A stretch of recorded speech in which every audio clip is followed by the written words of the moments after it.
Tonight, history at the Vatican. The conclave to choose a new pope has begun. What we know about what happened inside the Sistine Chapel.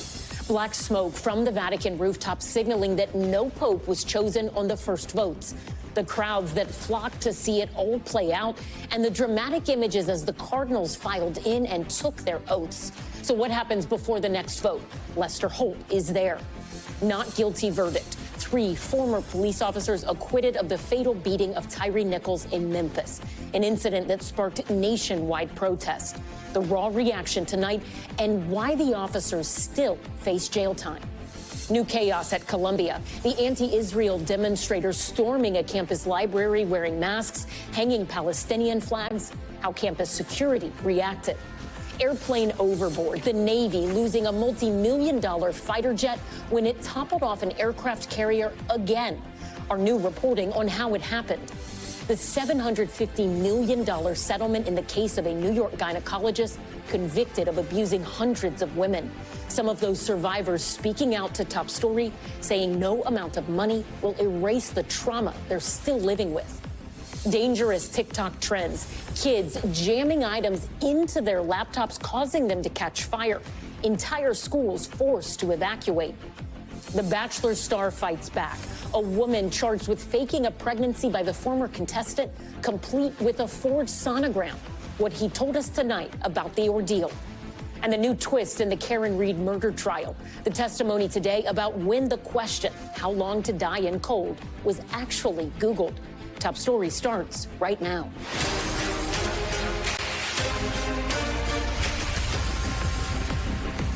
Good evening. I'm Ellison Barber in for Tom Llamas. Tonight, history unfolding inside one of the holiest buildings in the world as cardinals gather in secrecy to select a new pope.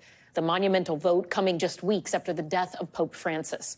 Cardinal electors entering the Sistine Chapel where they will be cut off from the rest of the world as they begin the papal conclave. Video showing the moment the doors are sealed off. You see the Swiss guards standing by as the centuries-old ritual unfolds. Right now, the vote is in the hands of 133 cardinals, the largest conclave to ever assemble.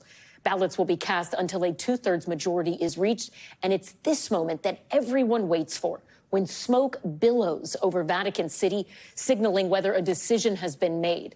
Today, black fumes pouring out of the chimney, signaling that no decision has been made. White smoke will indicate when a new pope has been elected. A big question tonight, who are the top contenders to succeed Pope Francis? We'll get into some of the frontrunners and the changes they could bring if they're selected to lead the church. In the meantime, the world is left standing by, watching and waiting to see when this new era will begin. NBC's Lester Holt starts off our coverage tonight from the Vatican. It was 9:01 this evening at the Vatican when the first smoke billowed out of the Sistine Chapel. Black, no pope. After 3 hours of craning their necks and aiming their phones towards the chimney, the crowds quickly poured out of St. Peter's Square. The cardinal electors began the day with a special mass at St. Peter's Basilica before walking in procession to the Sistine Chapel, a sea of red. With the Swiss guard protecting the door, one by one, Ed ego, Timothy Cardinale Stolen. Each of the 133 cardinal electors placed a hand on the book of the Gospels and swore an oath of secrecy in Latin. Extra omnes. Then everyone else was ordered out, and the doors were sealed. Our only indication of what happened next, the black smoke that rose into the evening sky. Sean McKnight is the Archbishop Designate of Kansas City, Kansas. What do you want to say to the new pope? Well, I'm looking forward to a pope that's going to lead the church effectively in this time that we are living, and who has a history of being a good, effective leader, but also one who understands the need for transparency and accountability in the church. The electors will return to the Sistine Chapel tomorrow morning. They'll vote up to 4 times each day, burning their ballots twice a day, as millions around the world watch for black or white smoke. Besides the white smoke and the ringing of the bells, my strongest memory of covering the last conclave was the sight of the streets of Rome being quickly filled by people who had heard the word that a new pope had been elected. It was a river of people filling St. Peter's Square, people looking at the balcony waiting to see the appearance of the new pope. Laura Schuberg says she booked a flight from the U.S. as soon as the conclave was set. My goal is to just plant myself in St. Peter's Square and stare at that chimney until we see white smoke. Are you prepared for this to go on for several days? Our flight's on Monday, but I'm telling you, if for some reason it goes longer, we're canceling those flights. We are staying in there until we see white smoke. And Lester Holt joins us now from the Vatican. Lester, we know there's not a whole lot we can learn from just that black smoke, but is there any sense of how long this could go? Well, we're all trying to interpret this evening that first vote taken on the first day of the conclave, in which we didn't hear for about 3 hours and 15 minutes, and we were wondering, do we extrapolate that every vote, remember they're going to take up to 4 votes a day, that every vote is going to be that long? If so, it would be longer than I think most people had anticipated. And we've looked at the history going back to some of the conclaves of the last few, and in each case, they lasted just a couple of days with a handful of votes. So we're wondering, will history repeat itself, or did something happen tonight that signifies this may take longer? I know that's not the answer you're looking for, the idea of exactly when, but I think there are a couple things in flux here. Maybe we'll get a clue tomorrow, depending how long between votes and the burning of ballots takes place. History is an excellent clue. NBC's Lester Holt, thank you. Of course. We're going to stay at the Vatican because our Molly Hunter is also there for us. So, Molly, day one of the conclave is over. You were there for the funeral and have been reporting on this for weeks now. Talk to us about the energy at the Vatican today. Yeah, Allison, we were just outside of St. Peter's Square mostly for the entire day. So we watched on these huge screens in St. Peter's Basilica the procession of those 133 electors from the Pauline Chapel to the Sistine Chapel as crowds started pouring in anticipation of this vote. And we've been trying to think about kind of how to describe the mood. Hopeful, because it's the first vote. Most people out there, Allison, knew that this was probably going to result in black smoke, and yet people stayed for more than 3 hours because even being there seeing the black smoke was witnessing history. And Allison, we spoke to so many people who are going to come back tomorrow morning, who are going to come back tomorrow evening, who will stay out in that square watching that chimney until a new pope is chosen. And obviously we do not have a new pope just yet, but walk us through what we expect to happen tomorrow. How will this process play out? So the voting gets underway kind of in earnest, I would say. So the way it's been described to me by our brilliant Vatican analysts is that tonight was kind of the opportunity, this first vote, to put the cards on the table. We've seen all these lists of contenders over the last 10 days. The 133 electors from all over the world have spent this time getting to know each other. We've seen leaks. We've seen kind of these top contender lists. But tonight, actually, some contenders may emerge. Now, we may not see or we may not ever know who those contenders were after the first vote. But tomorrow morning, we may see kind of breakaway groups and actually like those votes get more serious. So there will be 2 votes in the morning, 2 ballots in the morning, Allison, and then smoke will burn if no 2/3 majority. Then tomorrow afternoon, an additional 2 ballots and again smoke. So we're planning to be on smoke watch at least twice tomorrow. That happens again Friday. Allison, the other day that we're looking ahead to is if there is still not a pope by Sunday, that's when the Cardinals take a rest day. NBC's Molly Hunter, thank you. We have a verdict tonight in one of the police beating cases that sparked outrage and protests nationwide. 3 ex-police officers charged in the death of Tyre Nichols in Memphis, Tennessee, were found not guilty. Those defendants celebrating in the courtroom today as we get new reaction tonight from the family of Nichols. NBC's Priscilla Thompson reports, and a warning, some of the images you're about to see are disturbing. Counsel would like to stand with their clients. Tonight, 3 ex-Memphis police officers charged in the 2023 beating death of Tyre Nichols acquitted. We, the jury, find the defendant, Tadarius Bean, not guilty. Demetrius Haley, not guilty. Justice Smith, not guilty. The former officers seen here hugging their attorneys and sobbing after being cleared of 7 state charges, including second-degree murder. Stemming from this traffic stop. Body cam footage appearing to show officers kicking, punching, and batoning Nichols, who died from his injuries 3 days later, sparking nationwide protest. Any fair-minded person who watches the video would come to the conclusion that everybody there had some responsibility for Tyre Nichols' death. But members of the jury who were not from Memphis but brought in from the Chattanooga area disagreed, reaching that verdict after an 8-day trial that included testimony from fellow former officer Desmond Mills Jr., who testified for the prosecution in exchange for a plea deal, and Nichols' mother, who recalled seeing her son in the hospital. My son was beaten to a pulp. His head was the size of a watermelon. His nose was broken. The Nichols family attorney, Ben Crump, calling the verdict a devastating miscarriage of justice, writing, "We are outraged and we know we are not alone." Another officer, Emmett Martin III's state murder case was severed and has not yet gone to trial. All 5 former officers either pleaded guilty or were convicted of lesser charges in their federal case. They're expected to be sentenced this summer. And Priscilla Thompson joins us now from Dallas. Priscilla, as you mentioned, those officers awaiting sentencing for their federal convictions. Do we know how much prison time they could face? Yeah, Ellison, so a bit of a mixed bag here. You have Emmett Martin III and Desmond Mills, who both took plea deals. Mills pleading guilty to excessive force and obstruction of justice. He is facing a recommended 15 years in prison. And then you have Martin III, who pled guilty to excessive force and witness tampering, facing up to 40 years in prison. And then you have the other 3 officers who were found guilty. 2 of them, Tadarius Bean and Justin Smith, found guilty of the lesser charge of witness tampering, facing up to 20 years in prison. And then Demetrius Haley being found guilty of excessive force resulting in bodily injury. He could face up to life in prison. And because this is federal prison, those terms are going to be served in their entirety because there's no parole in the federal system. Ellison? Priscilla Thompson, thank you. Pakistan vowing retaliation tonight after India launched airstrikes into its territory. Today, we're getting our first look at just how extensive those strikes were as the U.S. and much of the world urges calm amid growing fears the conflict between the 2 nuclear powers could escalate. NBC's chief foreign correspondent Richard Engel has more.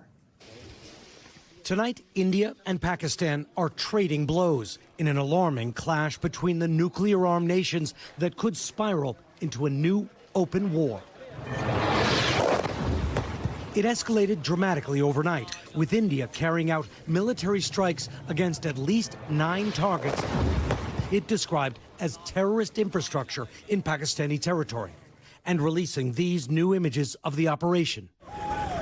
India said it's a response to a terrorist attack last month that killed 26 tourists in the Indian-controlled part of Kashmir. India quickly blamed Pakistan for the attack. It was deemed essential that the perpetrators and planners of the 22nd April attack be brought to justice. But the Pakistani government denies involvement and says its civilians were killed by an unprovoked act of war by India. Pakistan claims to have shot down 5 Indian fighter jets while they were attacking.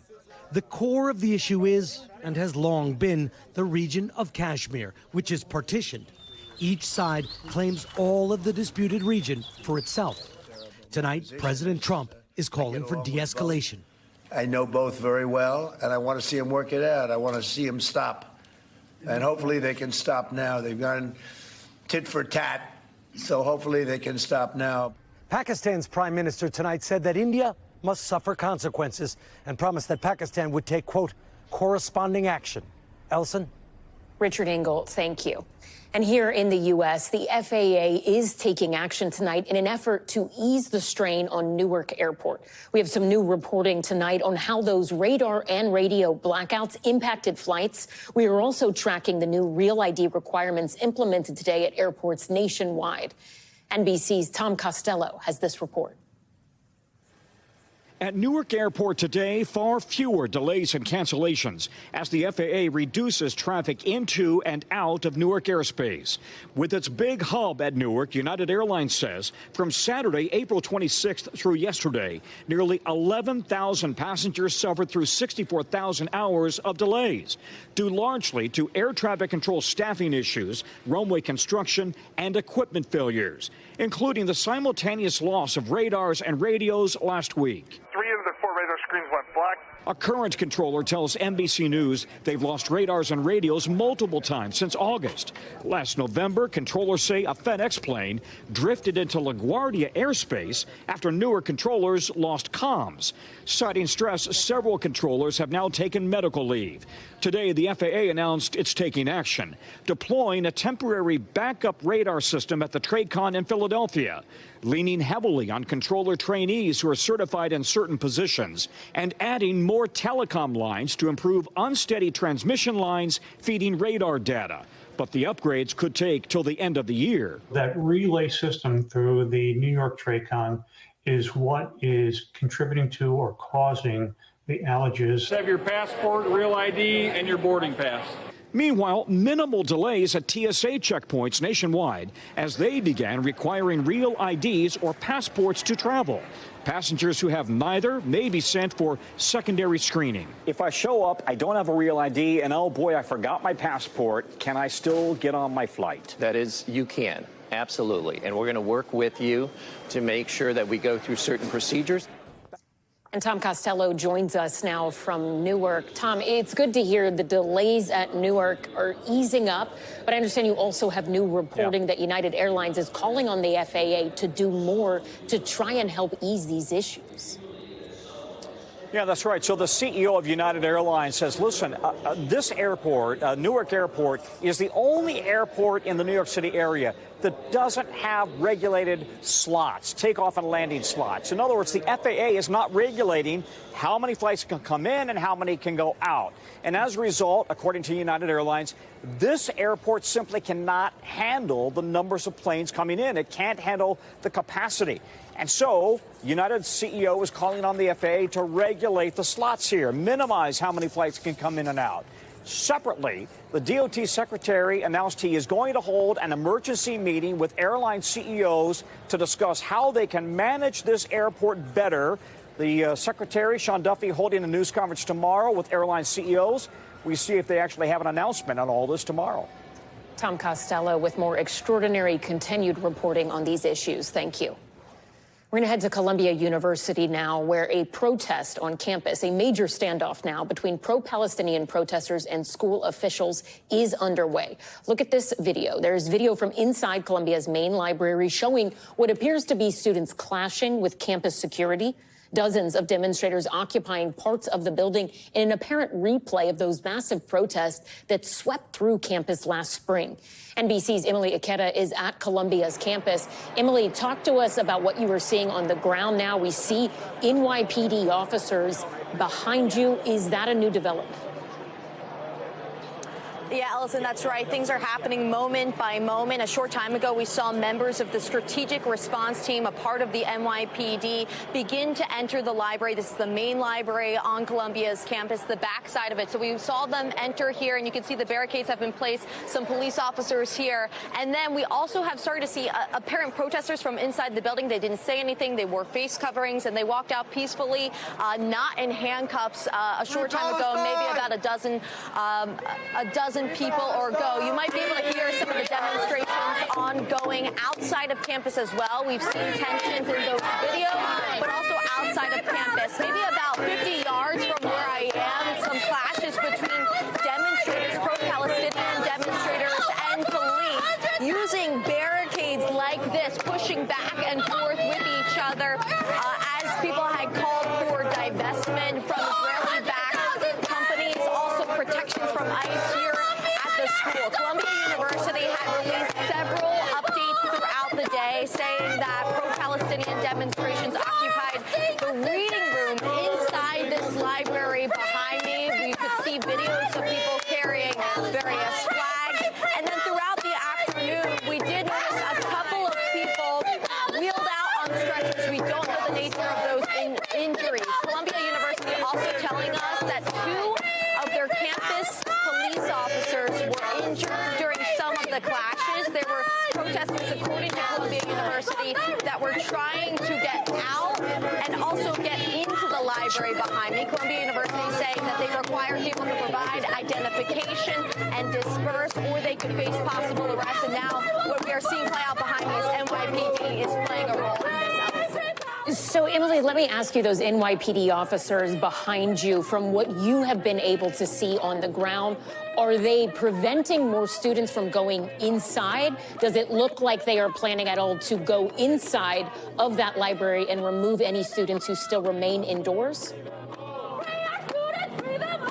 I'm going to take this mic now, Ellison, because you can hear the demonstrations around me. So it seems like the efforts right now are actually on getting the protesters outside of the occupied building. As I mentioned before, Columbia University said that they were given the opportunity to leave, asking them to provide identification and then disperse. But they said, Columbia University, that they did not follow that. And then they ultimately called in the NYPD. I haven't seen any signs of people still trying to get in the building. The signs of the demonstrations on the other side of the gate, on the front side of the library, seem to have quieted down. But the demonstrations outside of here continuing, and what we could expect to be throughout the night, Ellison. NBC's Emily Aketa at Columbia University reporting on those developing and ongoing protests. Thank you. We appreciate it.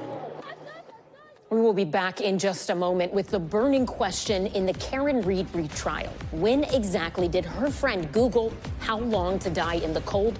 Why that answer is so important. The deadly alligator attack in Florida, how a canoe trip turned fatal. And an investigation into the so-called bling ring robbing pro athletes. The moment police caught one of the thieves wearing the hat stolen from star quarterback Joe Burrow's home.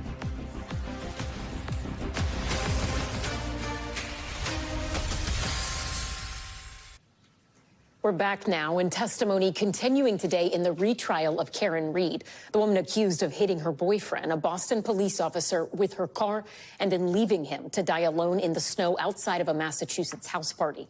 She has pleaded not guilty. Last year's proceedings ended in a mistrial when the jury could not reach a verdict.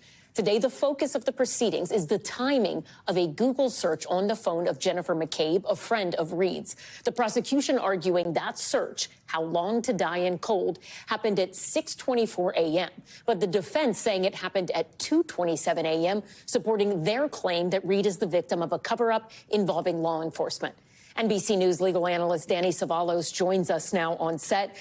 Danny, the forensic expert who took the stand today, saying the discrepancy between those times is actually because a tab was opened in the 2 a.m. hour. That is kind of the timestamp, he says, that sticks around. But a search in that tab could occur later, and it would still reflect that 2 a.m. time. Walk us through that discrepancy.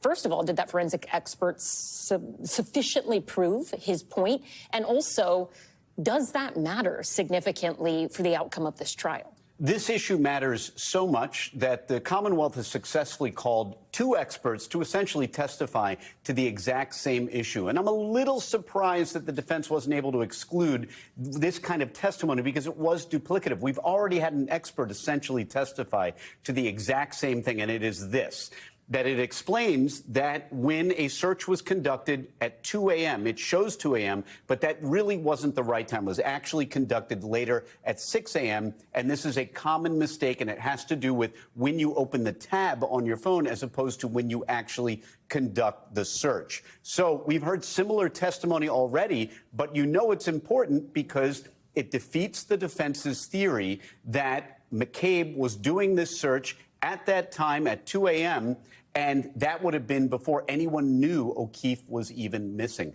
This is a huge piece of evidence, and it really goes a long way to dissolving the defense's theory of this cover-up, the beating death, and the conspiracy.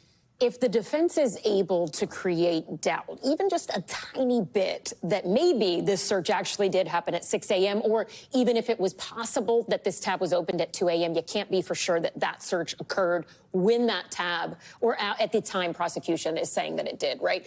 If they can create just a little bit of doubt, do you think that would be enough to influence the jury when they head to deliberate? This kind of thing happens all the time. We call it battle of the experts, because the defense is going to call someone to say something consistent with their theory. And at the end of the day, it comes down to which expert did the jury find more relatable, believable, credible? What methodology do they think was more precise? And so Often cases come down to two experts' opposite opinions. And it goes to show that in this world, even with science that you think of as being this absolute, you can find two different experts to testify to the exact opposite things. And they're really, really important pieces for this case because it's a major point in the defense's theory of a cover-up. They still have other things, but this would be a big loss for them. If you were a part of this defense team, how are you feeling at this point in the trial? Are you sweating, or do you think, okay, I'm on solid footing and maybe we can get a mistrial, a hung jury, or a not guilty verdict? Let me start with there's a lot of folks come up and ask me about this case every day. And I have learned that I am in the minority because I believe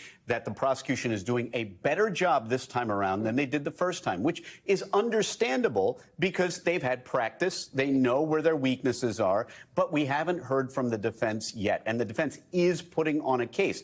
That's a little unusual. Oftentimes, and this happens a lot with me, I'll rest without calling a single witness and say they have the burden. That's not what the defense has undertaken here. They've undertaken their own burden, so to speak, to come up with this alternate theory. And we haven't heard from them yet. So it remains to be seen. All right. NBC's Danny Savalos, thank you. When Top Story returns, the women who bravely spoke out against a New York doctor convicted of sexual abuse now winning a massive settlement against the hospitals he worked for, what they now say about this vindication. Plus, look at this. The laptops on fire deliberately. Why a TikTok trend is getting young kids to do it and how it's even forcing schools to evacuate.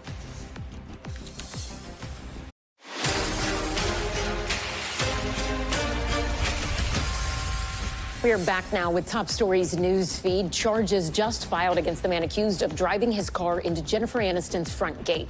The 48-year-old suspect charged with 2 felony counts, including stalking and vandalism. Police say he drove his Chrysler PT Cruiser into barriers outside of Aniston's Bel Air home on Monday. It appears he has repeatedly posted about her on social media, declaring his love for the actor and complaining that unnamed forces were keeping them apart. He is expected to appear in court tomorrow and faces a maximum of 3 years behind bars. The White House withdrawing the pick for Surgeon General days after right-wing activist Laura Loomer expressed dissatisfaction with the choice. Former Fox News medical contributor Dr. Jeanette Neshwat was set to begin confirmation hearings tomorrow. Loomer had criticized her for advocating for DEI initiatives and the COVID vaccine. Trump confirming the news on Truth Social, saying his new pick is Dr. Casey Means. And new details tonight in a deadly alligator attack in Central Florida Lake. A 61-year-old woman was canoeing with her husband in about 2 feet of water when their boat drifted over a large alligator, according to state wildlife officials. That gator then thrashed and overturned the canoe, throwing the couple into the water. The woman landed on top of the alligator and was bitten, her husband trying unsuccessfully to fight it off.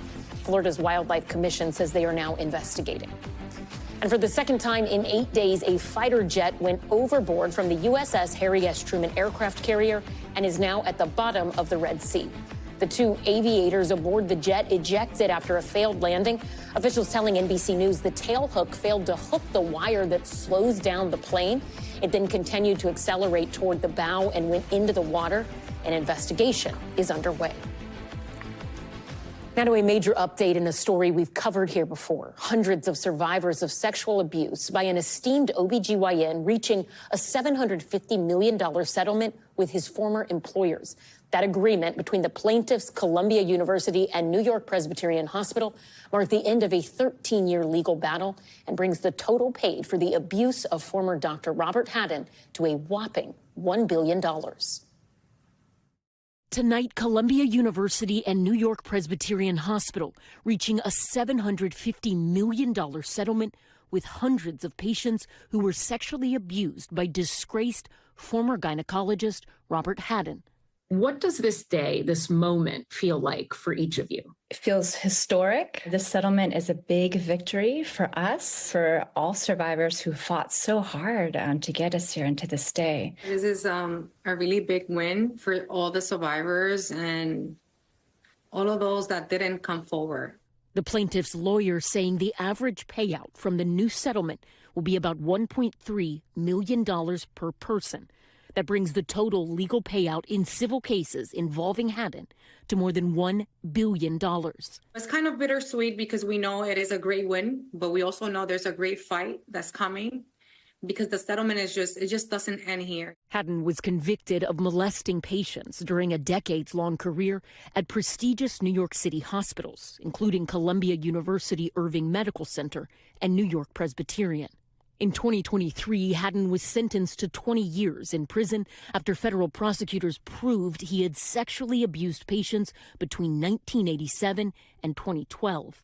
More than 700 women came forward to say they were assaulted by the OBGYN over the course of his 25-year career. I was powerless. And last year, 5 of them, including Eva Santos and Laurie Maldonado, shared their stories with us. Taking care of your spouse was there, your mom was there, the chaperone was there.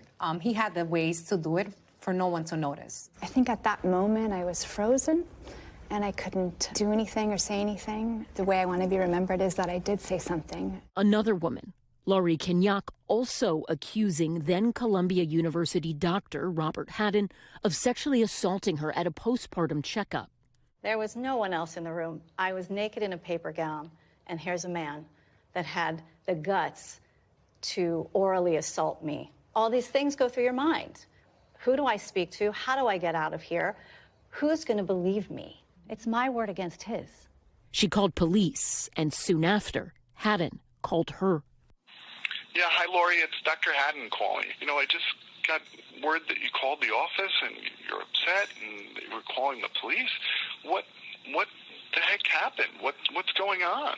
Kenyak received the settlement of her own in 2018, and Columbia University agreed to $277 million worth of settlements with 227 women abused by Haddon, according to the university and the plaintiff's attorney.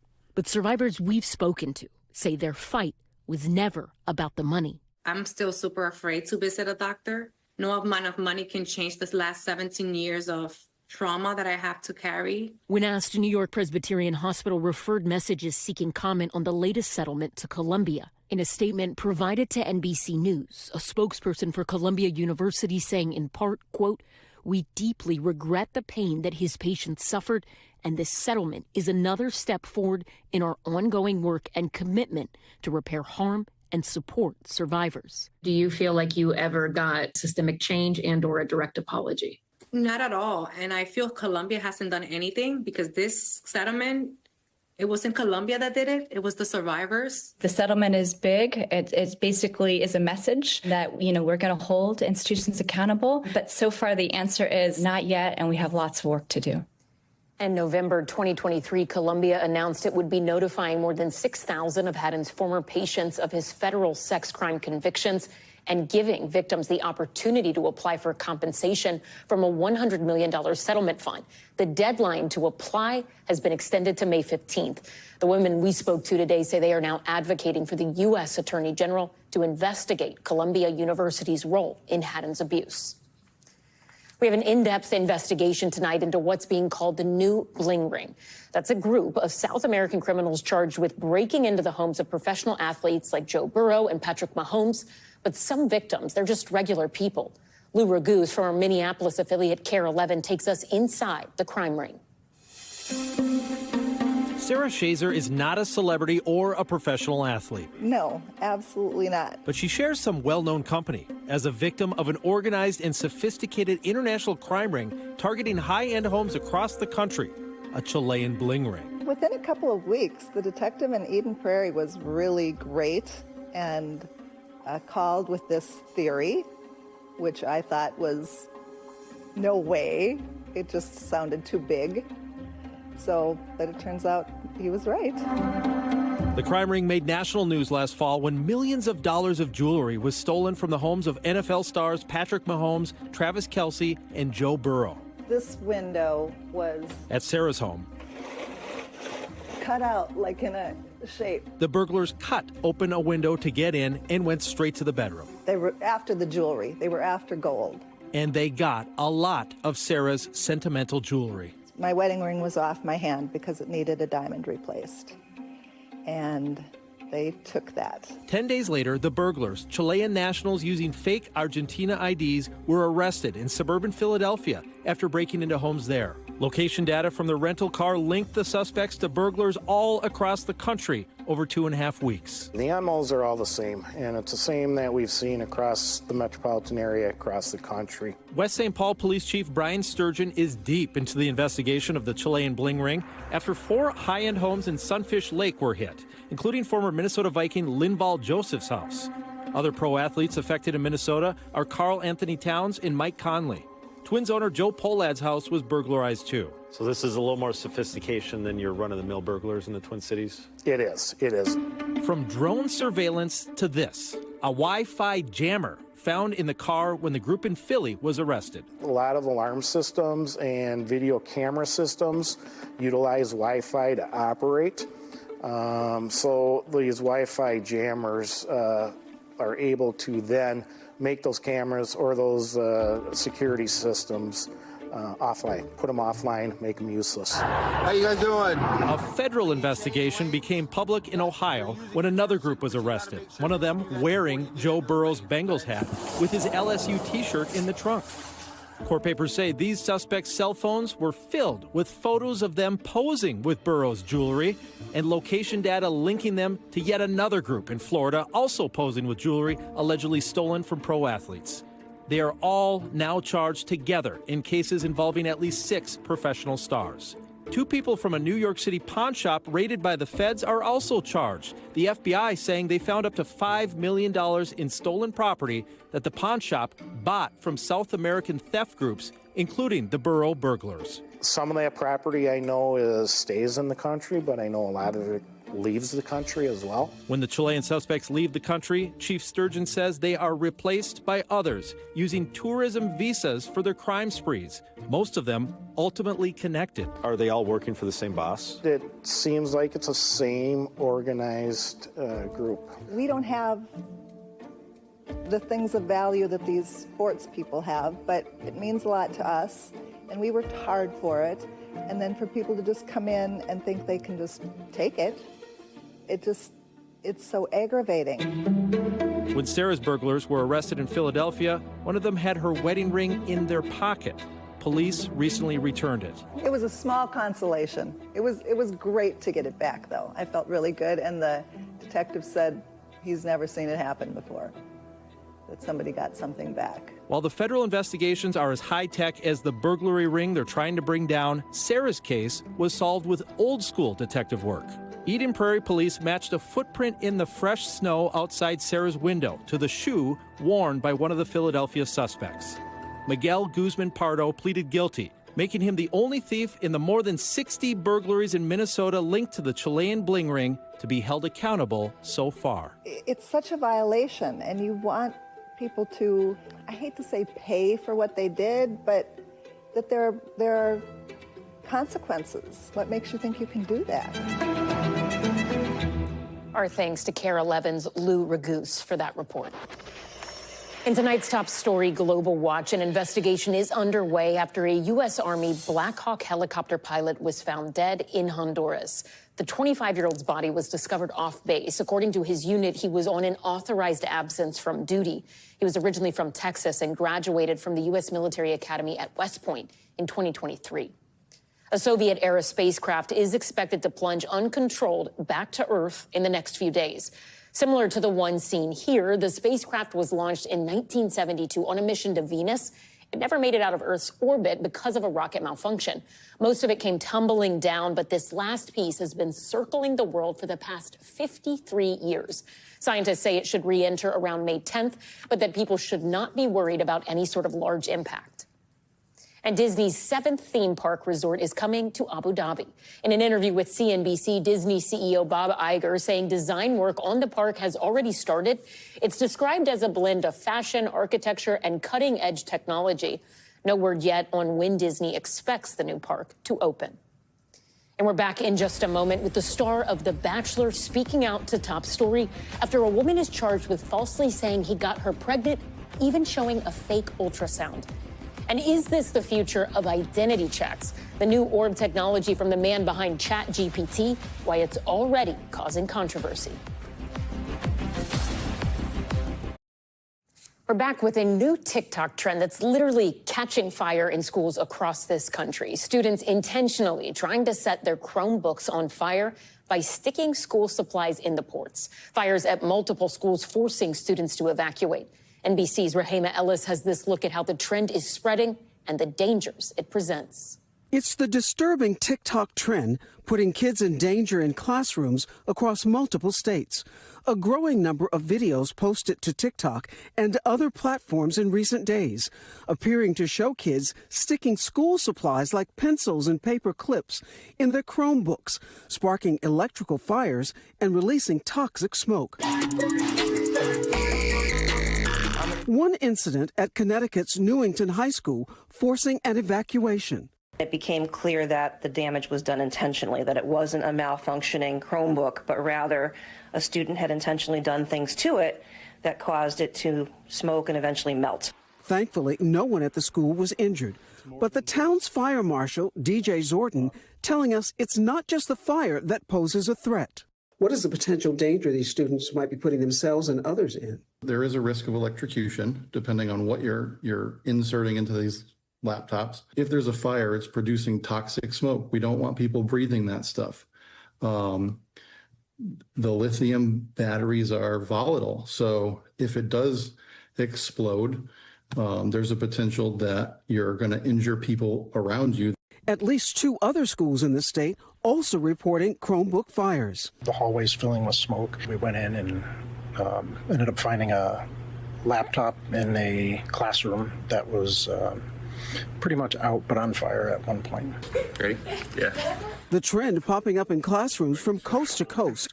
Last October, a school district in Washington posting online saying a student started a Chromebook fire with a pen.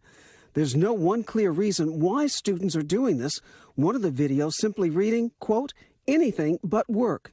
Zorton says parents have to educate their children on the dangers involved. Talk about this. Explain the hazards so that way we can try to prevent this from happening. Tonight, a spokesperson for TikTok telling NBC News these videos are not exclusive to their platform and saying search terms like Chromebook challenge have been blocked. Google, which makes the operating systems for Chromebooks, did not respond to our request for comment, as school administrators now promise to crack down on the students responsible. For a student who would do that deliberate destruction of school property, they will have a very serious consequence. And Rahema Ellis joins us now on set. So, Rahema, let's pick up where your piece left off. An investigation is ongoing. Ultimately, what sort of consequences could these students be facing? Interesting you asked that question, because the Newington Public Schools sent out this message to students and parents all across their district, letting them know this is extremely serious and that there could be very dire consequences for these kids who are engaged in this, but not just the students, but their parents. These Chromebooks cost about $400, and they're saying that the students and families would be held responsible if they can see that the particular student was connected with this. In addition, the fire marshal, who you saw in our piece, has determined that this was intentional. As a consequence, they have a responsibility to report it to the police. They are investigating and say, if needed, there will be criminal charges filed. NBC's Rahema Ellis, thank you. Tonight, a former star on The Bachelor speaking out against a woman that he says made up a pregnancy, claiming that he was the father, even faking an ultrasound. She has now been indicted for forgery and fraud. NBC's Steve Patterson spoke to the man at the center of it all. Tonight, former Bachelor star Clayton Echard speaking out. Her whole goal was to overwhelm victims into not being able to function. After Arizona prosecutors say a woman falsely accused him of getting her pregnant and then filed a bogus paternity claim. Laura Michelle Owens indicted on 7 felony counts, including forgery, evidence tampering, and perjury. Investigators say she used a fake ultrasound image, fabricated a pregnancy video, and lied multiple times under oath before dropping her child support claim, alleging she had a miscarriage. You're seeing an ultrasound that you know is not truthful. What was that like? I had this thought at one point that I was either dealing with the craziest person I'd ever met, or I was dealing with someone that was telling the truth in a very unlikely scenario. because we never had sexual intercourse. Owen's attorney has not responded to an NBC News request for comment. I'm a Midwest boy from Missouri that just wants to find love. Eckerd stealing hearts on season 26 of The Bachelor, but also catching flack for leaving the two finalists behind for another contestant who had already departed. I was in love with her. And I was in love with each of you two. I am in love with both of you. There were a lot of people that wanted to see me fail and wanted me to pay for what I had done, and I think that put a target on my back. Eckerd says Owens watched the show. After initially meeting online, the two met up in person. Owens has a high-profile background herself. Her father, Ron Owens, is a Radio Hall of Famer from San Francisco. But things started to get strange, Eckerd says, as soon as Owens told him she was pregnant. She actually even created a dating contract that she sent to me. I think it was via DocuSign. And said that if you date me, I will have the abortion, but if you don't date me, I'm having the kids. Clayton says he eventually got hundreds of messages from her rotating numbers. I blocked her on 12 numbers. The 13th number was, at that point, I had finally gotten a injunction against harassment to stop her. Victims are victims, no matter what their sex, gender, race is. I just think that if you're a perpetrator, you should be held accountable. And Steve Patterson joins us now from Los Angeles. I mean, Steve, just wow, what a horrific story and experience for Clayton. What is next for him? Do we expect him to testify in a criminal trial? You know, it's one of the last things I asked Eckerd. If he were to be asked to testify, would he? He said absolutely yes. I also asked, what's in the future after all of this? He said reality television still likely in his future, and he hinted at a possible documentary about the ordeal that he just went through. Ellison? Steve Patterson, thank you. When Top Story returns, controversial new tech rolling out in the U.S. from OpenAI's Sam Altman, how it's being used in the battle against the bots. Finally tonight, the new tech claiming it could help people distinguish themselves from bots. We've covered OpenAI CEO Sam Altman's iris-scanning ID company before, when regulators across the world first raised privacy concerns. Now the device is rolling out for the first time in the U.S. NBC's Camila Bernal tried it out. So this is our beautiful new flagship in West Hollywood. It's stepping into the future. This is the Orb. It looks very cool, but it's basically just a fancy camera that's able to look at you and tell whether you're a real human or not. You heard that right. In a world of deepfakes and online bots snagging the best deals, this shiny chromed white ball or camera could help prove that you're a human. That's the concept behind World, an open infrastructure co-founded by Sam Altman of OpenAI and architect of ChatGPT. We wanted a way to make sure that humans stayed special and central in a world where the internet was going to have lots of AI-driven content. Tiago Sada is the chief product officer at Tools for Humanity. It's called World App. The primary contributor to World. You can simply say here, you want to verify your World ID. So tap on that. It looks like something out of an episode of Netflix's Black Mirror. And I had my doubts, but I tried it. You first have to download an app. It'll take a picture of your face and your eyes. Show the QR code. So you just look at the golden dot. Then the photo and eye scan. All right, so it's all set. And so now here on your phone, it's telling you the orb is right now verifying your humanity. The data is then sent to your phone. The idea is that it can be used on dating apps, video games, or when buying concert tickets, proving that it is in fact a person, not a machine. AI is amazing, right? We now get to do many things that we couldn't do before. But one of the problems is that when everything can be faked, we don't know who and what to trust. More than 12 million people have already done this.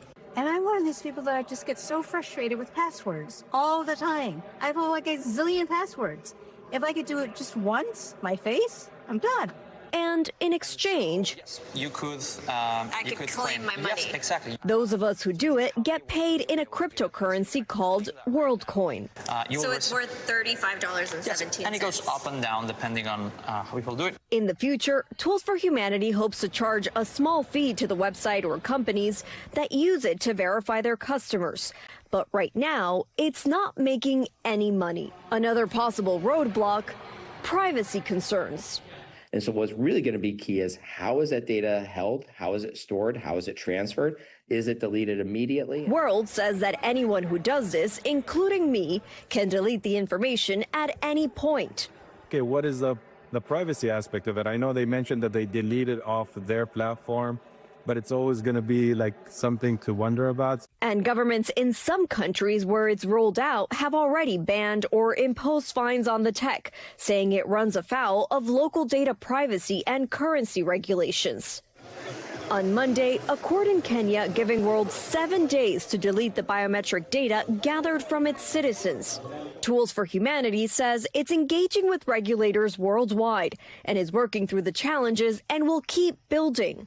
Adding, pioneering technologies always face regulatory scrutiny. It's part of meaningful innovation. At the end of the day, you only have 2 eyes and 1 face, so we have to make sure we protect that. But the startup claims we might just need it, because the future isn't just knocking, it's staring us down. And Camila Bernal joins us now from Los Angeles. Camila, I saw the different countries in your piece where this has been rolled out.